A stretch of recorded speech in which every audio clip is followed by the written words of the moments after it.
বিকাশ শুনতে পাচ্ছ? কমেন্ট করো। বলি এবারে নাইট দেবে তো? বুধবার নাইট করব, দেবে তো? বলো, কমেন্ট করো। তাহলে কবে আসবো বলো? হ্যাঁ, চলে আসো কালকে। কালকে কালকে আসো, কালকে অষ্টমী পুজো আছে। কালকেই তো বড় মানে মেলাও মানে পুজোটাও জমাট হবে, ঠিক আছে?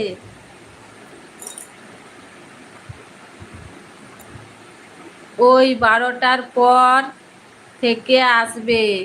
12টার পর আমি আসি 9টার সময়। 12টার পর 9টার সময় আসবো আমি, 9টার সময়। তুমি এসো 12টার পরে, ঠিক আছে? বলছি 12টার পরে তুমি এসো, আমি 9টার সময় আসবো। তুমি যখন খুশি আসতে পারো।